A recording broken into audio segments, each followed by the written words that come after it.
Good morning ninth class. कैसे हो प्यारे बच्चों। आज तारीख हो गई है 8 अक्टूबर 2020। तो बेटा today the worksheet is about informal letters. तो सबसे पहले आइए समझते हैं what is informal and what is formal.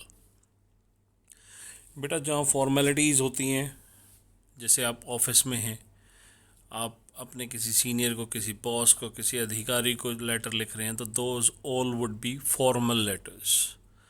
और जब आप अपने किसी प्यारे को, अपने किसी परिचित को लेटर लिख रहे हैं, तो those would be informal letters. For example, जैसे अपने किसी दोस्त को लिख रहे हैं, आप अपने चाचा चाची को, अपने ताया ताई को, अपने पापा को, मम्मी को, दादा दादी को, अपनी बुआ को, मामा को, किसी को लिख रहे हैं, तो those all would be informal letters. Informal letters हम आमतौर पर किस लिए लिखते हैं? किसी को इनवाइट करने के लिए, या किसी की कोई एडवाइस हमें लेनी हो तब हम लिखते हैं, किसी को मुबारकबाद देनी हो, या किसी के साथ आपको कोई प्लान बनाना हो, या सपोज़ आप कहीं बाहर रह रहे हैं तो आपको अपना हालचाल उन्हें बताना है और उनका हालचाल पूछना है। तो इन सब चीज़ों के लिए हम इनफॉर्मल लेटर्स यूज़ करते हैं। फिर से याद दिला दूँ, जहाँ फॉर्मेलिटीज़ नहीं होती हैं उन्हें हम इनफॉर्मल लेटर कहते हैं। जिन्हें हम अपने यार प्यारों को जब लिखते हैं तो उन्हें हम इनफॉर्मल लेटर्स के थ्रू लिखते हैं। तो बेटा इनफॉर्मल लेटर्स और फॉर्मल लेटर्स के फॉर्मेट में भी डिफरेंस होता है। तो आज हम जो बात करने जा रहे हैं वो हम इनफॉर्मल लेटर्स के फॉर्मेट के बारे में बात करने जा रहे हैं।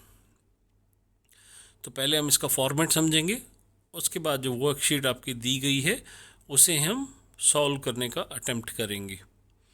तो आइए बच्चों, मैं आपको ले चलता हूँ इनफॉर्मल लेटर्स के फॉर्मेट की तरफ। तो बेटा इनफॉर्मल लेटर्स में क्या होता है, सबसे पहले सेंडर्स एड्रेस आता है, भेजने वाले का पता। यहाँ आप जो गलती करते हैं उसे ध्यान रखिएगा, पते में ऊपर नाम नहीं आएगा, सिर्फ पता आएगा। That is one thing. And second thing is कि पता जब भी आप लिखेंगे तो कंप्लीट लिखेंगे। आमतौर पर देखा गया है कि बच्चे एड्रेस लिखते वक्त सिर्फ लिख देते हैं हाउस नंबर 63 से मोहन गार्डन या उत्तम नगर, ये मेंशन नहीं करते हैं कि ये है कहाँ पे। तो आपको new Delhi with pin code अगर पॉसिबल है तो वो ज़रूर मेंशन करना है, और ये आमतौर पर आपके क्वेश्चन पेपर में दिया गया होगा। उसके बाद आएगी बेटा आपकी डेट। उसके बाद सेलिब्रेशन आता है, जिसमें आप डियर वगैरह लिखते हैं, जैसे डियर लक्ष्य, या रिस्पेक्टेड मदर, या लविंग मदर, या आप लिखते हैं respected father, my dear uncle, my dear aunt. तो those all are celebrations. thereafter let's scroll down and इसके तुरंत बाद आता है body of the letter. Body of the letter में हम लेटर बहुत लंबा नहीं लिखते हैं। आमतौर पर जो लेटर होगा वो आपका 10 से 12 लाइन में कंप्लीट हो जाता है। पहली 2 लाइन में आप इंट्रोडक्शन देते हैं, जैसे कि मैं यहाँ पे भली भांति हूँ, I am well here, hope you are also doing well, वगैरह वगैरह। उसके बाद आप कंटेंट लिखते हैं, जिस बारे में वो लेटर है वो लिखेंगे आप, और लास्ट में आप कॉम्प्लीमेंट्री एंडिंग लिखते हैं। तो इस तरह से आपकी 12 लाइन्स ये कंप्लीट होती हैं। उसके बाद आपका आता है सब्सक्रिप्शन में आप क्या लिखते हैं, योर लविंगली, योर अफेक्शनेटली, इस तरह के वर्ड्स लिखकर आप, और लास्ट में आप अपना नाम लिख देंगे, सेंडर्स नेम।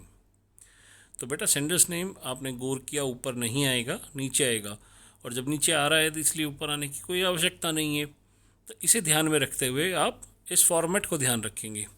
अगर आपका फॉर्मेट मात्र भी ठीक होगा तो एग्जामिनर आपको कम से कम 30% मार्क्स जो है लेटर के आपको अवार्ड कर देगा। ऑफिशियली तो आपका 8 में से सिर्फ 1 या 1.5 नंबर का फॉर्मेट होता है, बट चेक करते वक्त टीचर्स देखते हैं कि अगर आपने फॉर्मेट ठीक लिखा है, कंटेंट में थोड़ा बहुत भी कुछ लिखा है, तो आपके 3 से 4 नंबर आराम से आपको मिल जाते हैं। तो बेटा इस फॉर्मेट को बड़े प्यार से आप समझ लीजिएगा, बड़े ध्यान से देखिएगा। एंड अब हम देखते हैं आपकी शीट में क्या दिया गया था। आपकी शीट में एक लेटर दिया गया है जिसे हमने यहाँ सॉल्व किया है। तो बेटो देखिए, ये आपको जो येलो में हाईलाइटेड है, जो अंडरलाइंड है, ये आपके ब्लैंक्स थे और बाकी चीज़ें आपको पहले से दी गई थी। वर्कशीट कहती है क्योंकि ये आपकी पहली वर्कशीट है किसी लेटर के बारे में, इसलिए उन्होंने आपको फॉर्मेट ऑलरेडी दिया है, कुछ ब्लैंक्स दिए गए हैं जिसे आपने फिल करना था। तो बेटा आप गौर से देखिए, ऊपर इसमें एड्रेस दिया है सेंडर का 171 police line new Delhi with pin code. ठीक है बेटा, उसके बाद गैप देके आपने डेट दी है। फिर उसके बाद डियर ग्रैंड मदर। तो बेटा क्वेश्चन दिया गया था इसमें जो आपको वर्कशीट दी गई है वो कहती है कि आपको अपनी दादी को एक लेटर लिखना है और उससे अपने बर्थडे एक्सपीरियंस के बारे में उन्हें बताना है, क्योंकि वो आपका बर्थडे जो है वो अटेंड नहीं कर पाई ड्यू टू कोविड-19। तो आइए बेटा हम करते हैं इसको। Dear grandmother, I hope you are well. तो मैं उम्मीद करता हूँ कि आप ठीक होंगी। I am writing this letter, मैं ये लेटर आपको लिख रहा हूँ to thank you for your birthday wishes,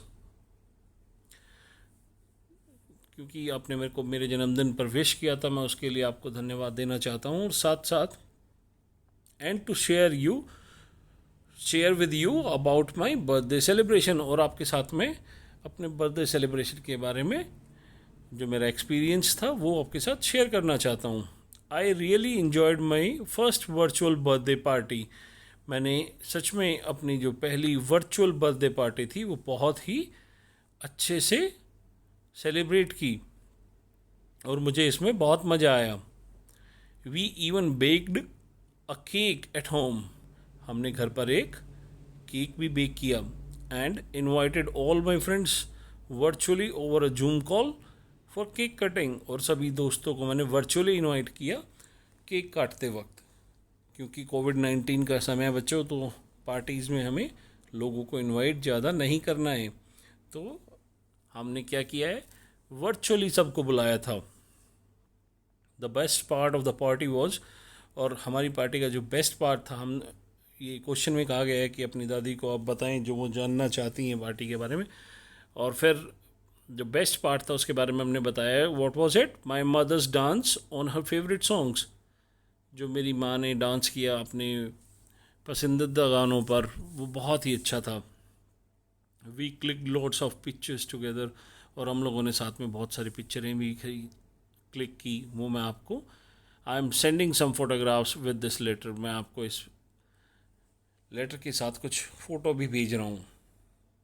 my mom also performed, मेरी माँ ने कुछ और भी परफॉर्म किया था। क्या, सम मैजिक ट्रिक्स, कुछ जादू की tricks, which she learn from internet as a birthday surprise for me, जो उन्होंने इंटरनेट से सीखा था और मुझे मेरे बर्थडे पे सरप्राइज़ देने के लिए रखा था। All the cousins sent me wishes through chats, video calls and messages, मेरे जो सभी कज़न्स उन्होंने मुझे चैट के थ्रू, व्हाट्सएप चैट या फेसबुक चैट और मैसेजेस और कॉल्स के थ्रू मुझे बधाइयाँ भेजी। We missed you a lot as your presence would have graced the party even further, हमने आपको बहुत मिस किया, अगर आप यहाँ होते तो हमारी पार्टी में और भी ज़्यादा शान आ जाती, उसमें चार चांद लग जाते।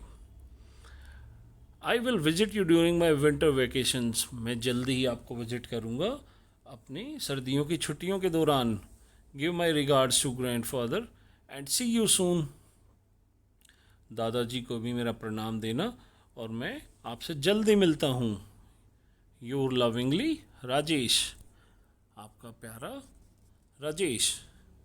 तो बेटा इस तरह से जैसे मैंने आपको फॉर्मेट बताया था और हमने अपनी बात को चंद शब्दों में ही व्यक्त कर दिया है, तो इस तरह से आपको अपना लेटर अटेम्प्ट करना है। तो आई होप आपको सबको अच्छे से समझ में आ गया होगा। अगर किसी को कोई डाउट है तो you can leave your comments and I'll reply to them. Thank you. Have a nice day.